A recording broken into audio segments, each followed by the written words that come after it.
Baik, sahabat liputan6.com, sekarang kita berlanjut terbang ke New Zealand atau Selandia Baru. Di sana kita ada seorang koresponden yang akan menceritakan tentang kondisi bagaimana negara di sana memperlakukan para teman-teman difabel atau teman-teman disabilitas di situ. Untuk itu langsung saja kita sapa Tusi Ayu yang akan menceritakan tentang kondisi di New Zealand saat ini. Halo Mbak Tusi.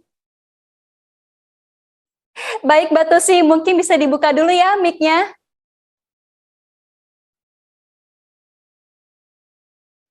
Iya, sudah terdengar?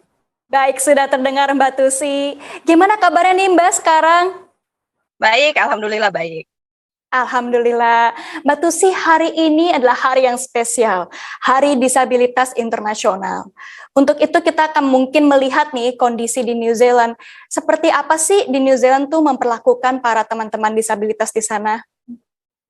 Ya baik, sebenarnya ya keberpihakan pemerintah kepada warga disabilitas sebenarnya paling jelas terlihat dari pemilihan official language atau bahasa resmi yang digunakan di Selandia Baru.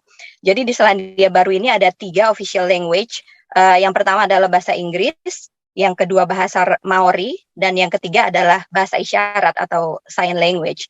Jadi ketiga bahasa ini sama-sama utamanya, sama-sama tingkatannya sama-sama tinggi gitu. Jadi tidak ada yang lebih rendah dan tidak ada yang lebih tinggi, dan sama-sama sering digunakan juga. Jadi dari sini bisa kelihatan ya bagaimana keberpihakan pemerintah kepada warga disabilitas. Kemudian dan itu mereka implementasikan juga dari segi pendidikan.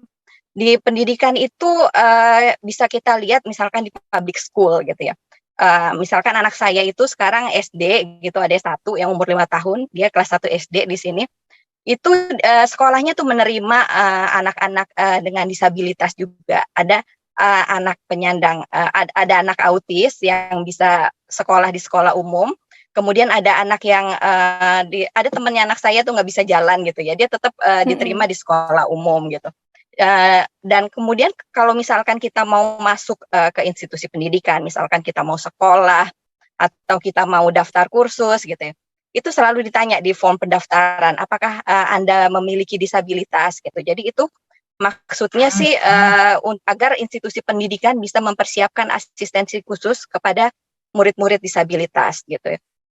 Dan saya lihat teman-teman anak saya yang disabilitas itu mendapatkan asistensi juga, dan bukan hanya guru, tapi siswa-siswanya juga mereka didorong untuk bisa ikut peduli dan berempati pada teman-temannya yang disabilitas gitu. Misalkan anak saya yang nomor 1 itu dia sekarang kelas 6 kan, year 6.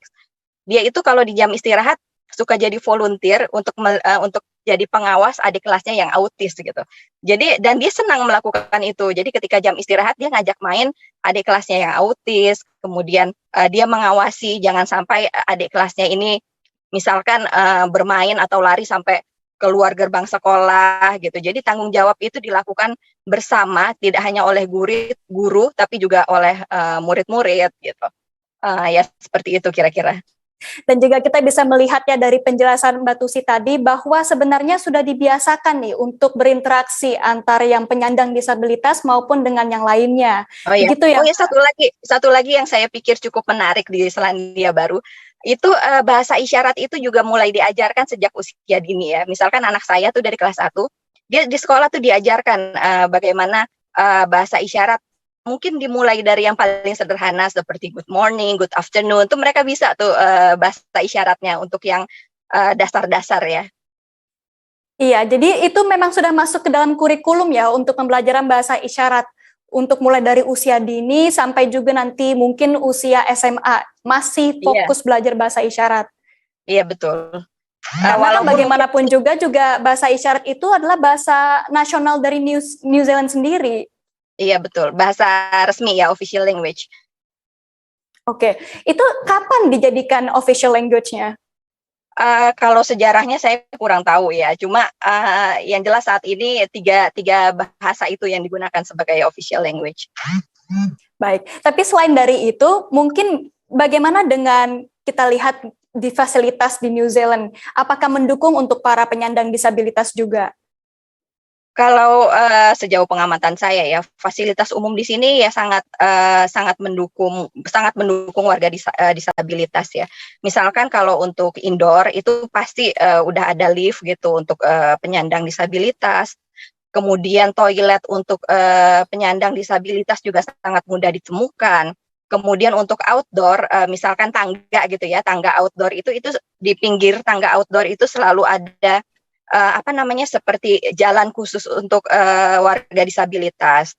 Kemudian kalau kita naik bus nih, kalau misalkan ada yang naik kursi roda gitu, yang pakai kursi roda, nanti busnya tuh bisa miring gitu. Terus nanti ada kayak apa ya, dudukannya gitu kali ya untuk dilintasi sama kursi roda. Jadi fasilitas umumnya sih sudah sangat ramah dengan penyandang disabilitas. Iya, apalagi saya baru dengar tuh bahwa di bus tuh bisa ada remnya turun untuk yang menggunakan kursi roda. Itu kayak di Indonesia belum ada sih soalnya. Ya sebenarnya sih kalau bukan hanya di New Zealand sih, kalau di katakanlah negara-negara maju biasanya sudah ada, seperti di Jerman itu juga ada. Jadi kalau misalkan busnya berhenti terus dia lihat ada yang bawa stroller atau ada yang naik kursi roda, itu pasti busnya bisa miring sedikit gitu biar bisa naik itu kursi rodanya. Iya, untuk membantu yang menggunakan kursi roda. Terkait dengan kesempatan untuk bekerja juga nih, mungkin Mbak Tusi juga tahu bagaimana pemerintah di sana menyediakan lapangan kerja bagi para penyandang disabilitas.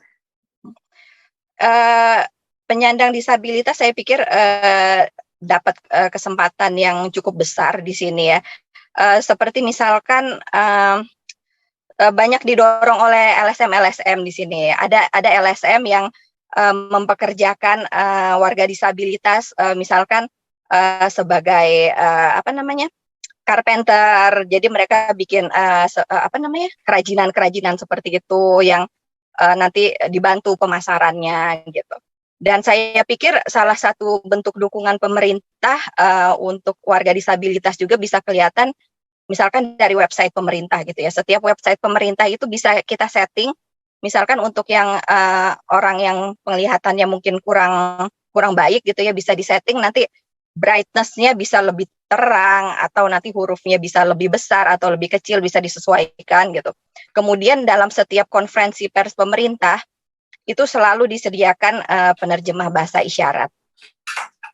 Jadi harapannya juga pemerintah tuh memberikan kepada masyarakatnya untuk bisa memahami gitu ya. Iya betul.